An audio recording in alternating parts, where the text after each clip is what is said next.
Gràcies a tots. Bé, primer de tot, gràcies a Àlex per convidar-me a venir aquí avui. No coneixia aquestes xerrades, aquestes STEM Talks de Menorca i la veritat és que estic bastant impressionada. O sigui, avui m'ho ha explicat una mica més i m'ha explicat els altres ponents que han vengut altres anys i trobo que és molt xulo i enhorabona per l'organització perquè Déu-n'hi-do. I gràcies a vosaltres, que sou molt valents i valentes, un divendres a les 7:30 o a les 7:15 està disposats a escoltar el rotllo de computació quàntica.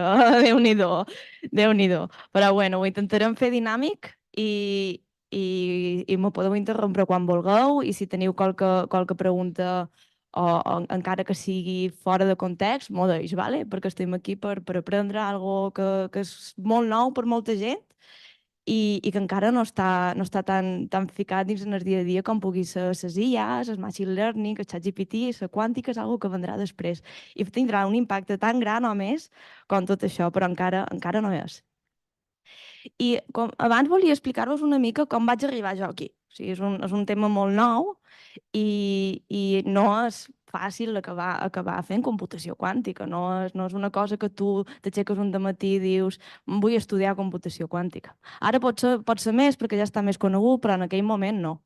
Jo vaig estudiar química. Jo vaig estudiar química a la UIP, me vaig llicenciar fa ara ja bastants anys i quan vaig acabar química vaig a fer un màster de disseny de fàrmacs i modelització computacional. I en aquest màster el que cercàvem és, a través de química teòrica, que està basada en la mecànica quàntica, perquè les molècules se comporten segons les lleis de la mecànica quàntica, a través de la química teòrica i els ordinadors, poder trobar maneres més eficients de trobar noves medicines que poguessin curar malalties que fins ara no poden curar.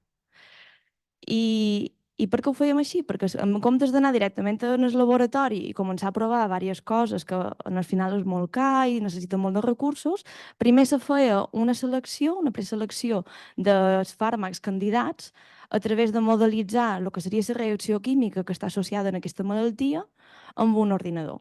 Però no un ordinador qualsevol, perquè havia de ser un superordinador, un ordinador molt potent, capaç de simular la complexitat, l'alta complexitat que tenien aquests sistemes moleculars. I què me va passar? Que vaig començar a fer investigació a mesura que feies màsters, també fèiem treballs de recerca i també vaig començar a fer estades, a la UIP també, perquè volia seguir una carrera científica i investigar en aquest entorn, perquè a mi me feia moltes ganes, o sigui, té molt de sentit ser capaç de potser trobar una medicina que curaràs càncer, o que curaràs Alzheimer, o que curaràs Parkinson, totes aquestes malalties que ara mateix encara estem una mica descol·locats de com tractar-les. I què me va passar? Que mentre feia aquestes investigacions me vaig començar a frustrar molt, perquè sí, teníem ordinadors molt potents, els ordinadors més potents d'Europa, per poder enviar tots aquests càlculs, però tot i que jo feia servir candidats moleculars molt petits per veure si eren viables, les computacions tardaven moltíssim, moltíssim de temps, dies, setmanes, i quan me tornava el càlcul, després de tot aquest temps d'estar esperant, el càlcul estava malament. O no havia funcionat, o havia donat un error, o qualque cosa havia passat. I va ser mesos i molt difícils perquè no acabava de funcionar. I vaig dir, s'ha acabat. O sigui, no, hi ha d'haver una manera millor de fer aquest tipus de càlculs. I va ser aquí, al voltant d'aquesta època, que vaig començar a sentir xerrar de computació quàntica. Computació quàntica és el primer pic que me varen dir aquest nom, vaig començar a investigar què era i vaig veure que era un nou paradigma, una nova manera de fer computació que tenia moltíssim de potencial. Però aquí a la UIP no hi havia massa coses en aquell moment, a Espanya en general no hi havia quasi res i vaig decidir partir. Vaig fer una enginyeria en informàtica i me vaig doctorar en física i ja me vaig enfocar des del meu doctorat en computació quàntica. I al cap de molts d'anys aquí estic liderant una empresa que es diu Kilimanjaro, que és la primera empresa de computació quàntica d'Espanya. I avui vos explicaré una mica què és el que feim, com ho fem diferent i quina és la nostra visió. I és que la computació quàntica no té el potencial de ser útil només per temes de química, que és el que a mi me motivava i el que me va dur a fer aquest canvi, sinó que pot tenir un impacte, i tindrà un impacte, en totes les àrees de la indústria. O sigui, de la mateixa manera que fa en els anys 40, quan va sortir Senya, que aquest primer ordinador de propòsit general, que era enorme, ocupava una habitació sencera, i la gent se demanava per què servirà això, per què ha servit? Per absolutament tot. O sigui, ha tingut un impacte en absolutament totes les indústries i en el nostre dia a dia i en un munt de coses. La computació quàntica serà igual. Mai substituirà la computació clàssica. Això és una opinió, però una opinió bastant generalitzada a la comunitat científica. No ho substituirà, sinó que serà un accelerador més. De la mateixa manera que tenim CPUs i GPUs, tindrem QPUs, que serviran per accelerar segons la resolució de certs problemes o certes tasques que formen part de problemes més grans. I això tindrà un impacte en totes aquestes àrees, des de química fins al descobriment de nous materials, la simulació de problemes d'optimització que són molt complexos. Abans estàvem xerrant de problemes d'optimització de moltes variables, de connectivitats molt diferents, i tots aquests problemes tenen un mapeig bastant bo a un algoritme quàntic i, per tant, quan tinguem ordinadors quàntics lo suficientment potents, els podrem resoldre. Però, a més, també ens permetrà entendre millor com funciona la naturalesa, com funciona l'univers, perquè ens donarà una capacitat exponencial de poder de càlcul per cert tipus de problemes. Perquè com és que fem computació a dia d'avui? La computació d'altes prestacions, com computació científica, se fa en centres com aquest, en centres HPC, High Performance Computers, que són, per exemple, els que jo empleava quan feia la meva recerca d'aquí, com a química teòrica. I quines són les limitacions que estem trobant en la computació clàssica? Per què estem xerrant que la computació clàssica o els ordinadors no poden ser més potents? Perquè és com una mica contraintuitiu, perquè hem vist en les darreres dècades com cada any sortia un mòbil nou, sortia un ordinador nou, un processador nou, més i més i més i més potent. I de cada pic, les demandes de la societat a nivell de processament de dades, ara que hi ha aquest boom de la intel·ligència artificial, i les necessitats també de processament de dades, però també de potència de càlcul, han augmentat molt, perquè ara tothom té un ordinador a la butxaca, i això és així. I per què està passant? Perquè ja no podem, perquè estem arribant a un límit. I aquest límit se diu la llei de Moore. La llei de Moore és una llei que va predir un senyor que se deia Moore, que va fer un càlcul de com aniria escalant la potència de cada microxip, de cada xip integrat, amb el temps. I aquest escalament se relaciona amb el número de transistors que se puguin posar en un mateix xip. I això està relacionat directament amb la miniaturització dels xips. De cada pic fent xips més petits i més potents. O fent xips més petits i podem ocupar més espai amb aquests xips i els sistemes són més potents fins a tenir ordinadors superpotents d'aquest tamany. Què passa? Que hem arribat a un límit. Ja no podem fer aquests xips més petits. Ja no se pot. Per què? Per la quàntica. Perquè quan tu arribes a certs tamanys de sistemes, se comencen a comportar sota les lleis de la mecànica quàntica. I en els xips semiconductors que s'estaven miniaturitzant massivament, van començar a tenir errors. Van començar a veure que coses no funcionaven i se'n van adonar compte que començaven a tenir efectes de la física quàntica. I ja no els poden fer més petits perquè no els poden controlar. Per tant, què s'ha fet? Per fer-los més grans.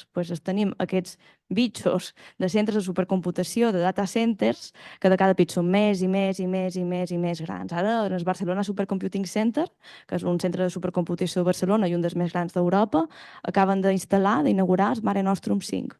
El Mare Nostrum 5 és un dels ordinadors més potents del món. És el 8è, si no vaig equivocada, més potent del món. I aquest ordinador, l'hauríeu de veure, ocupa, no ho sé, tota aquesta planta o més. I a més, consumeix l'equivalent, a nivell energètic, l'equivalent a una ciutat. O sigui, no podem escalar d'aquesta manera, s'ha de trobar un límit. A més, les necessitats de refrigeració, etc fan que aquest tipus de computació, aquest tipus d'escalament, ja no sigui sostenible energèticament. Per tant, hem de trobar noves formes. Tard o d'hora, potser ara encara podem aguantar amb això, però tard o d'hora, si volem seguir avançant a la velocitat que hem fet fins ara, haurem de trobar altres formes de computació. Hi ha moltes propostes i una de les preferides, o una de les que ara la gent té més, això que se diu aquest hype, aquesta emoció, no sé, un moment va ser la intel·ligència artificial, ara també comença a ser la quàntica, a la computació quàntica. Un paradigma que ens permet potencialment afrontar els problemes, les limitacions que tenim amb els ordinadors actuals. I què és això, la computació quàntica? La computació quàntica se basa en una manera diferent de codificar la informació. I a la computació clàssica codificam la informació, tota la informació se codifica amb cadenes d'uns i zeros. A la computació quàntica codificam amb zeros i uns, però amb unes unitats bàsiques d'informació que se diuen qubits. I aquests qubits ens permeten estar a una superposició entre zeros i uns.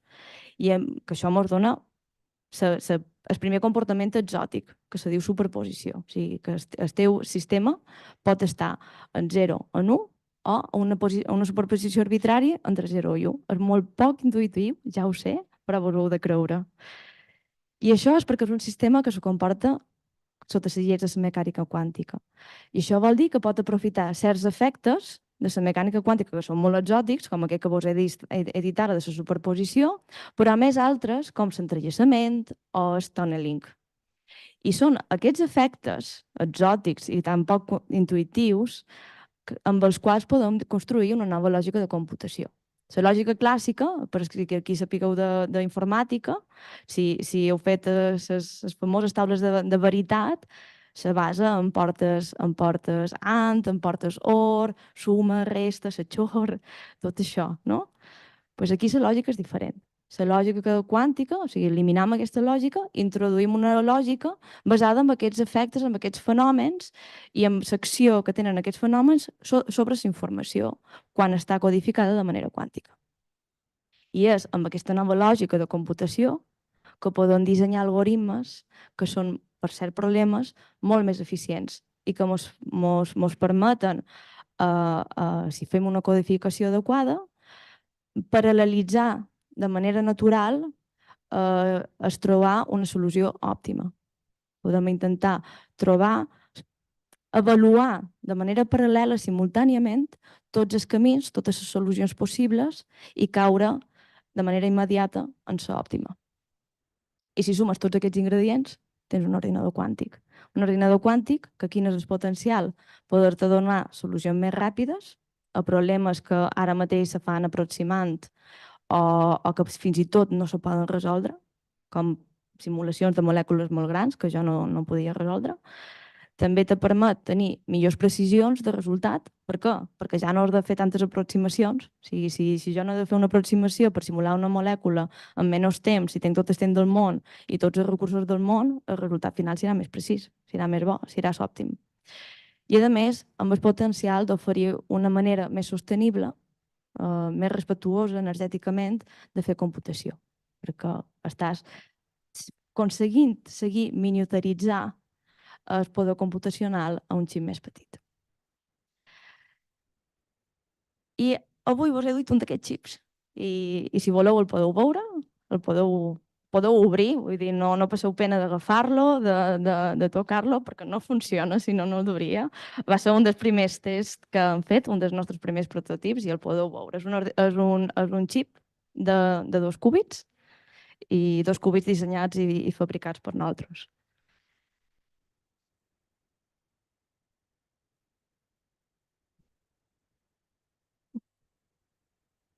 I ara, què és el que passa quin és l'estat actual de la computació quàntica?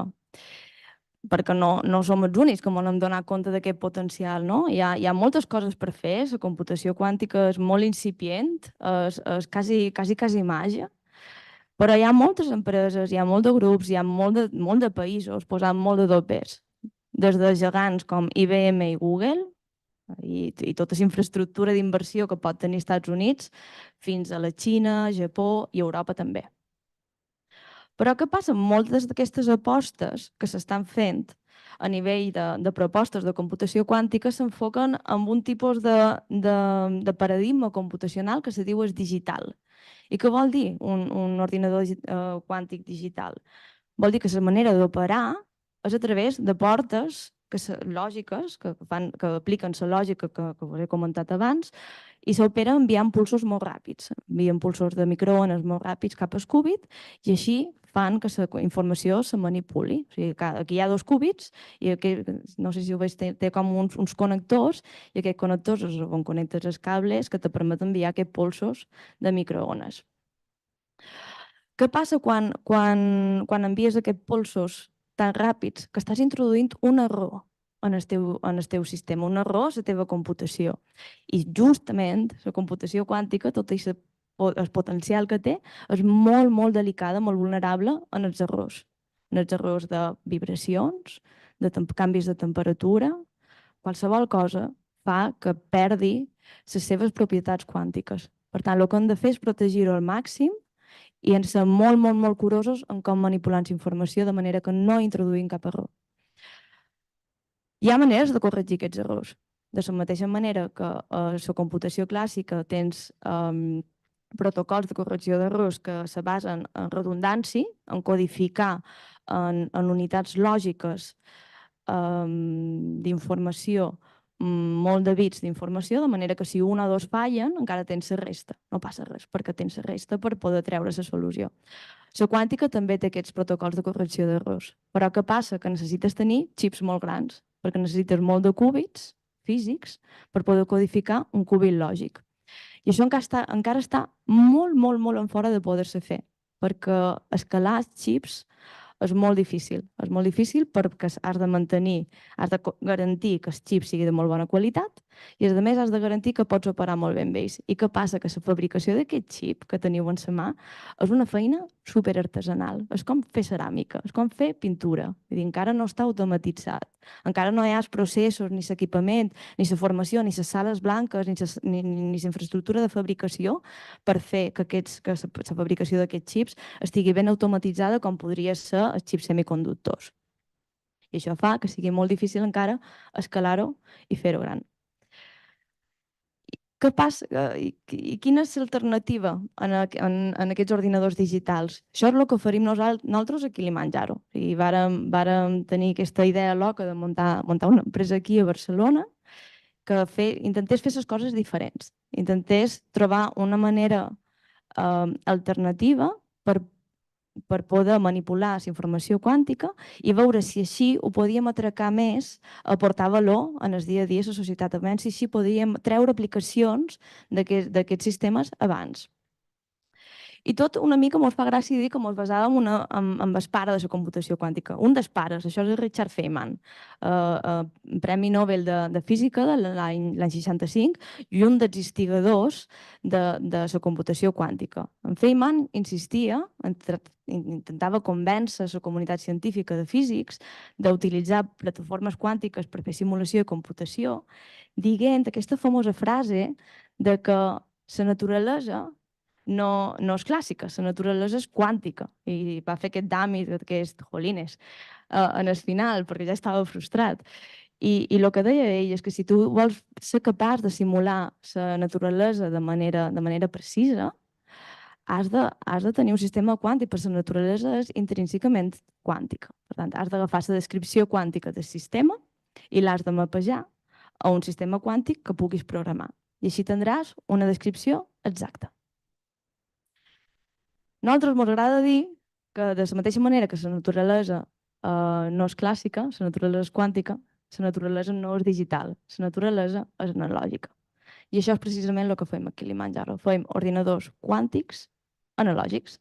I aquesta és la nostra gran aposta per intentar aportar avantatge quàntic i valor quàntic abans que grans gegants d'IBM, de Google, de la Xina, dels Estats Units i Japó.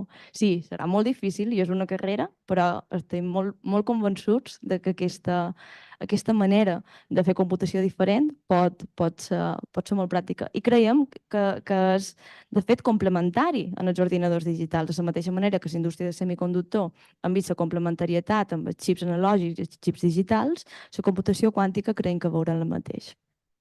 I a més, tenim una manera diferent de pensar com fèiem el disseny i la fabricació d'aquests xips. I és que quan pensam en com dissenyar aquest xip, nosaltres som full stack, ho ha dit Àlex abans. Què vol dir que som full stack? Que tenim 3 equips principals que toquen totes les branques, totes les capes d'un ordinador. És la part d'aplicació, dels algoritmes, la part de software, sistema operatiu, que vulguis o no, això no existeix, a la part del disseny i la fabricació del xip. I això és molt important perquè el que intentem és de manera molt integrada aproximar el disseny i la fabricació del xip a un problema en concret. I això és com la nostra estratègia per poder maximitzar les capacitats actuals d'aquests sistemes, que encara, com vos he dit, estan en desenvolupament, encara tot és molt artesanal, encara s'està investigant moltíssim, estem intentant descobrir coses noves, però això, en comptes d'intentar fer sistemes universals de propòsit general, que és el que fan IBM, Google, etc., intentant fer sistemes dedicats per almenys trobar primer una aplicació que sigui capaç de demostrar un avantatge quàntica. És una pregunta.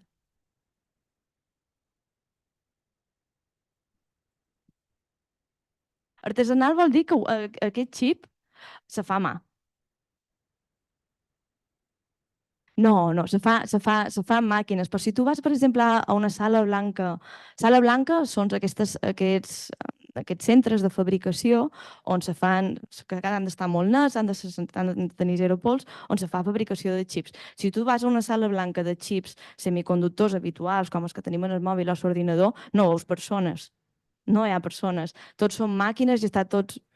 Sí, exacte, està tot superautomatitzat i això fa que la precisió, que se diu el yield, sigui molt alt. Vol dir que de manera molt precisa poden replicar una recepta de fabricació.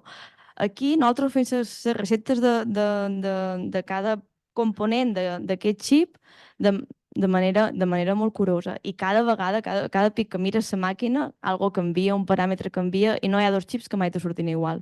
Per això dic que encara és molt artesanal i que tot s'ha de fer per fases i tot s'ha de fer molt manual. Vale, i una cosa que hem aconseguit i que estem molt orgullosos i que no ho diem suficient perquè som bastant discrets és que hem entregat i hem donat accés al primer ordinador quàntic d'Espanya. El BCC, el Barcelona Supercomputing Center, que era l'ordinador, això és el Mare Nostrum 4, que és molt característic perquè està a una capella, i si no hi heu anat mai, vos recomano anar-hi perquè és molt xulo de veure, fan visites i la veritat és que si vos agraden els ordinadors és una passada.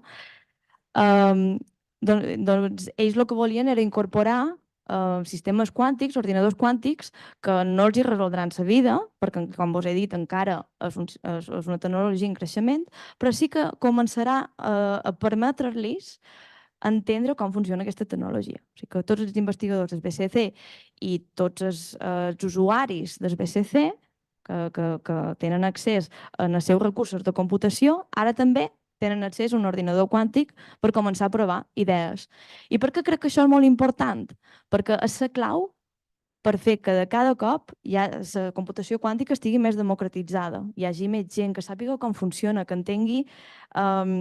És complex i no us enganyaré, vull dir, la lògica que hi ha darrere no és fàcil, no és intuïtiva, però si ho anem escampant i anem fent que la gent hi tingui accés i vagi provant els seus algoritmes, les seves idees, anem fent tutorials, anem fent una mica de training, de cada pic sortiran més noves idees i el coneixement genera més coneixement i això farà que jo crec que sigui un boom exponencial cap a una revolució tecnològica. I aquí finalment vos deixo un petit vídeo del nostre laboratori. Aquest és el primer ordinador quàntic d'Espanya que està donant accés que usuaris estan accedint remotament per córrer qualque càlcul. I el que veus aquí, tal que és tan complex, no és l'ordinador quàntic en si, l'ordinador quàntic és el xip. El que veus tan complex és el sistema de refrigeració. perquè els xips que nosaltres fem són xips superconductors que han d'estar a temperatures molt, molt, molt baixes. O sigui, aquests xips estan a 13 mil·likelvin, que és molt a prop de zero absolut. I el que és més complexa és tota aquesta infraestructura criogènica, això són fridge criogènics que te permeten, però ho tornaré a posar, que te permeten estar en aquestes temperatures tan baixes. I amb això ja estic.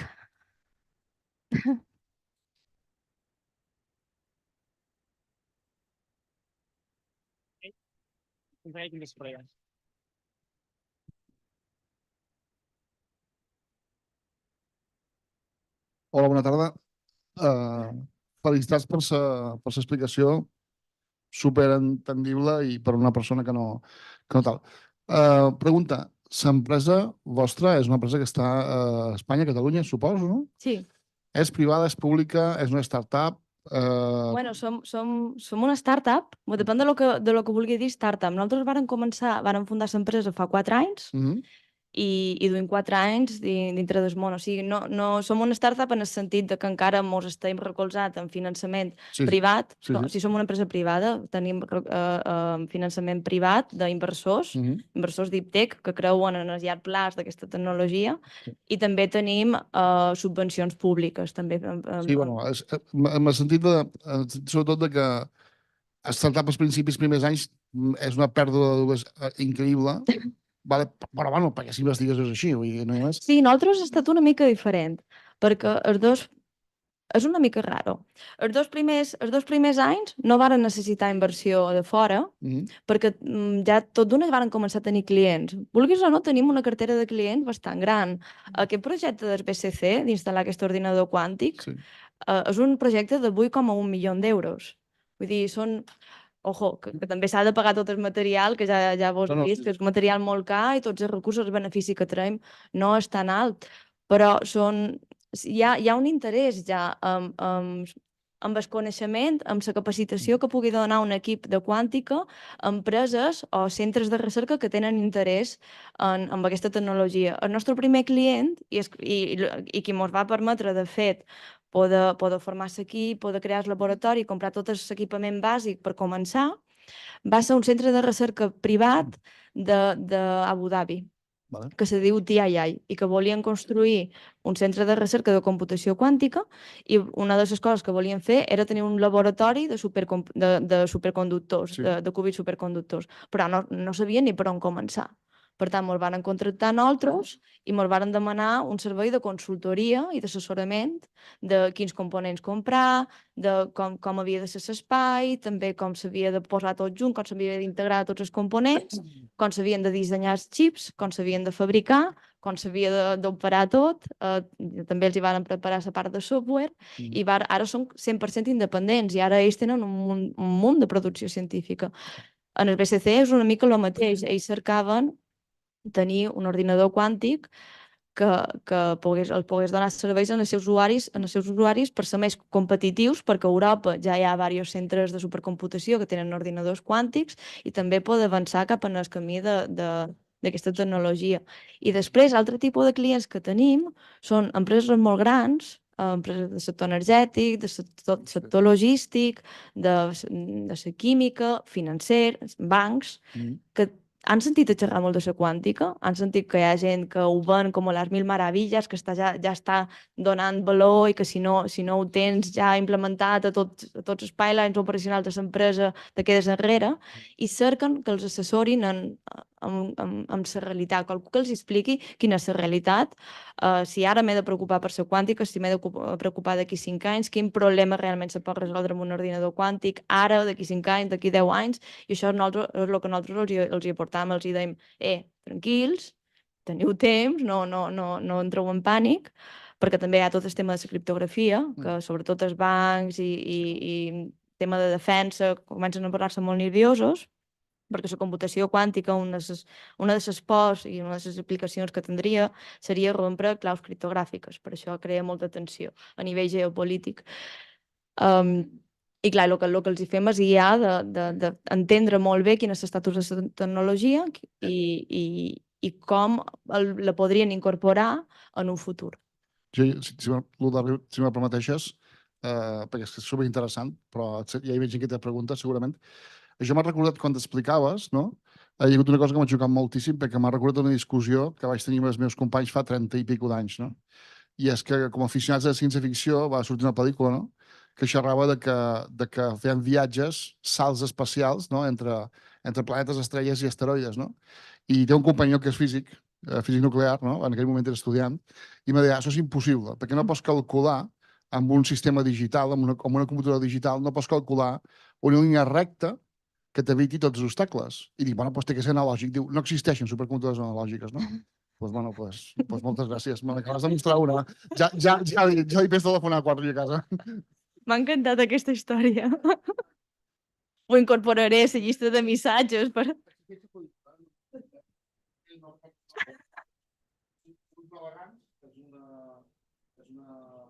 Una gent que se sap que és navegar entre l'espai i són molt pocs i tal, i el que fan és que fan una línia recta sense obstacles. Però esto es imposible, esto digitalmente es imposible, eso no existe. ¿Película o serie? Porque me suena de una serie. Y los navegantes que llevan una especie como de llave en el cuello. Que me suena de una serie. No la guía de, No, no lo es. guía de autoestopista galáctica. No, ¿no? Lo buscaré, pero es que ahora mismo me la acabo de recordar automáticamente. Quería preguntarte sobre el chip en sí. Bueno, son varias preguntas. Por ejemplo, estos 5 conectores, ¿qué son exactamente? ¿Son conectores coaxiales o para qué sirven? O no. Secreto de Estado. Estos conectores lo que hacen, aquí hay 2 qubits y si no recuerdo mal hay 5 conectores. Sí, correcto. Dos conectores controlan la energía a la que está cada qubit. O sea, cada qubit tiene un conector que controla la energía. Y esto ya es un parámetro que tú usas para programar tu algoritmo dentro del chip. Luego hay otro conector que controla la energía o la fuerza de interacción entre los 2 qubits. Y esto es otro parámetro también que te permite codificar. Aquí tienes 3 parámetros que tú puedes codificar mediante pulsos de microondas para codificar distintos problemas en tu chip. Y los otros dos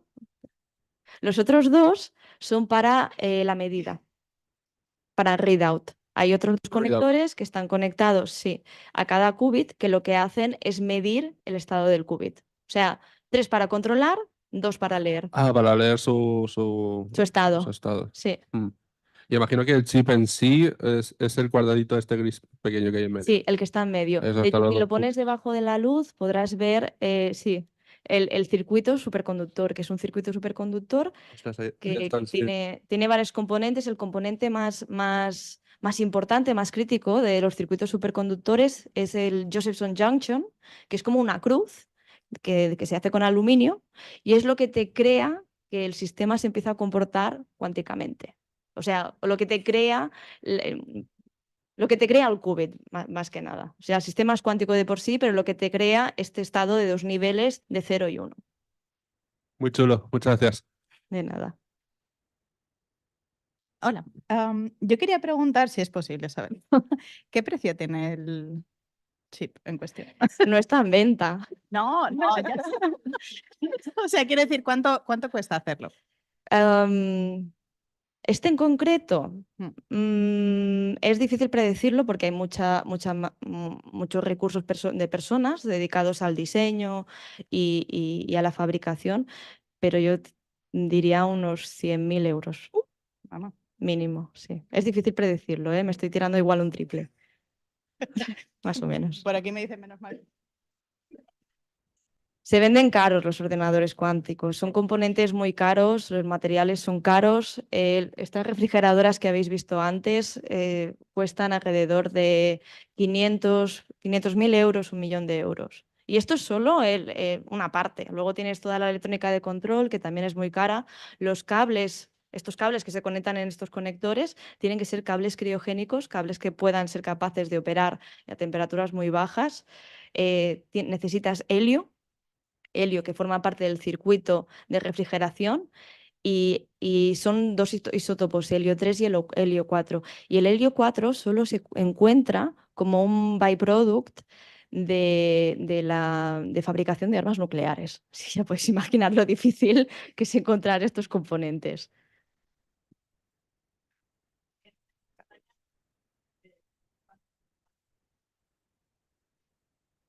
En España lo que tenemos bastante son componentes de control.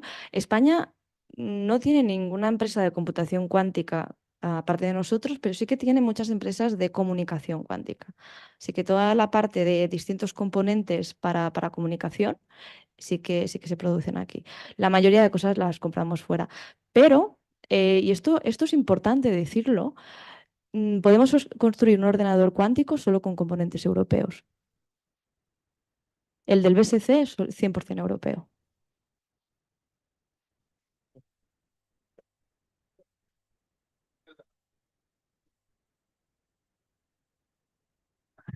No soy astrofísica, no lo sé. No lo sé.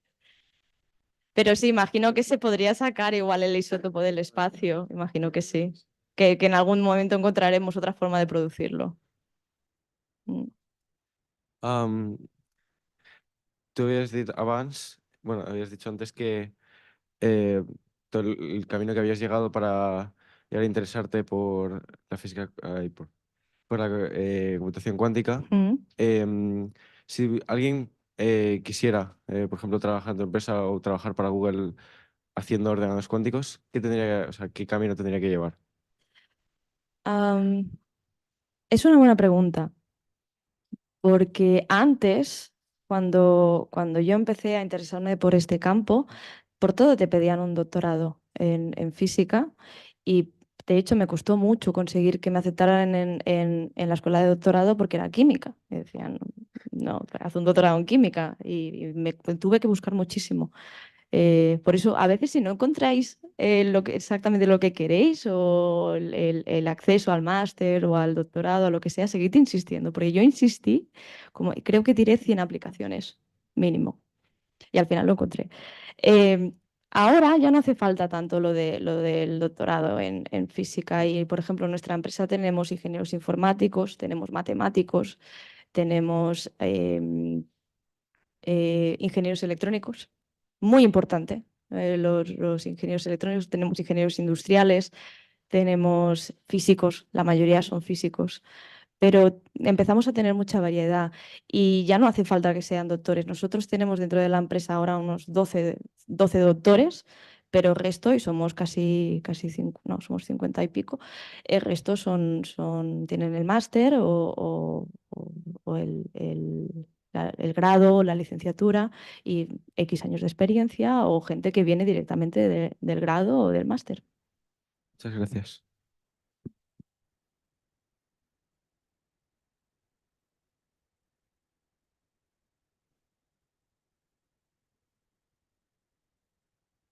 Ah, ¿Hacéis algún otro proyecto por vuestra cuenta o todo es como de gente que os lo pide? Buena pregunta, porque no lo he dicho. O sea, sé vender muy mal la empresa. Eh, Nuestro producto, el modelo de negocio de Kilimanjaro, no es vender ordenadores cuánticos. ¿Por qué? Porque no es práctico. Un ordenador cuántico, ya os lo he dicho, cuesta mucho dinero y cuesta muchos recursos y es muy difícil de mantener, muy difícil de operar y tienes que estar entrenado, tienes que tener la expertise y un equipo entero para saber hacerlo. Con lo cual, para nosotros tiene mucho más sentido el imaginar que por ahora la computación cuántica va a ser vía acceso remoto, como el BSC, como los centros de supercomputación, como un data center de Amazon, etcétera, etcétera.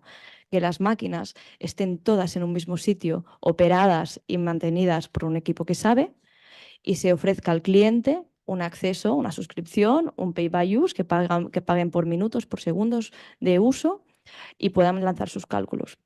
Y esto es lo que Kilimanjaro lleva 4 años construyendo. Es lo que nosotros llamamos un Quantum as a Service. Y ahora mismo estamos construyendo el primer Quantum Data Center de Europa, creo que de Europa, y lo estamos construyendo en el centro de Barcelona, en Poblenou. y allí vamos a poner varias máquinas y este año vamos a abrir el acceso público a la plataforma, que te vas a poder conectar desde casa a través de una API key o también de una interfaz de usuario y poder correr tus algoritmos en el ordenador cuántico. Este año lo vamos a tener para beta testing, para toda la gente que lo quiera probar y quiera aportar feedback, universidades, centros de investigación, y en enero de 2025 lo vamos a abrir para comercialización, donde cada quien quiera va a poder comprar una licencia y poder ejecutar sus cálculos. Muchas gracias. De nada. Vale.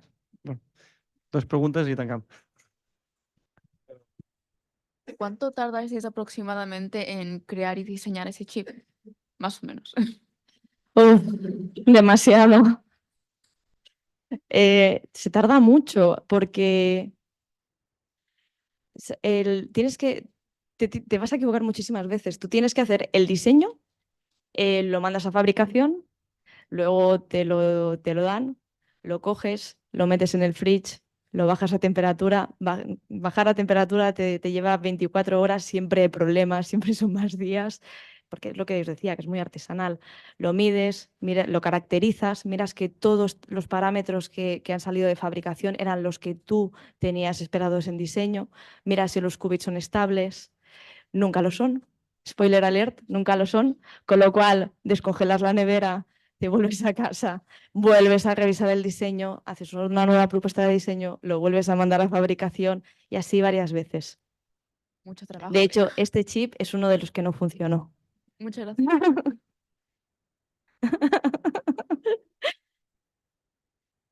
Ya he visto que se ha caído, no pasa nada, no os preocupéis.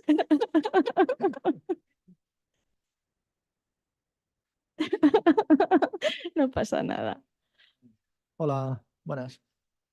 De la computación analógica, esta que mencionas, ¿qué ventajas tiene contra los otros Sí. procesadores cuánticos que hay en el mundo? Que supongo que utilizan otro sistema. Sí, la computación analógica es como la alternativa a la computación digital. Y la computación digital, lo que comentaba antes, es que tiene muchos errores y que por lo tanto es importante tener un protocolo de corrección de errores, que ahora mismo está fuera del alcance porque necesitaría tener chips muy grandes para crear la redundancia necesaria. Con la computación analógica esto no es tan necesario, con lo cual lo que nos está limitando ahora, que es el tamaño del chip, tal vez lo podemos hacer con menos chips y podemos empezar a proponer algoritmos y aplicaciones de casos de uso reales, más allá de aplicaciones artificiales, de sampleo o aplicaciones puramente académicas, y pasarlas a aplicaciones que puedan tener un uso y un impacto en el sector de la logística, de la química, financiera, energética, etcétera, etcétera. O sea, al final es nuestra estrategia para poder sacar provecho de esta tecnología antes. Va bien, gracias. Se me oye igual. Quería preguntaros de las empresas que os contratan. Imagino que habrá algún sector en concreto con el que trabajéis como más a menudo, que a lo mejor sea, yo qué sé, de la medicina o de, no sé, ¿cuál sería como el tipo de empresa con el que trabajáis más a menudo? No puedo dar nombres, pero sí puedo No, explicar obvio. el sector, y principalmente es el sector logístico, el financiero. Al final son las que tienen más dinero, pero todas están interesadas. Hemos tenido incluso sector de la moda, sector de la alimentación, para optimizar recetas, lo cual me hacía mucha ilusión. Una receta del chocolate. Y también temas farmacéuticos y energéticos. Uno de nuestros mayores inversores que puso dinero porque creía en el proyecto es Repsol. Es Repsol.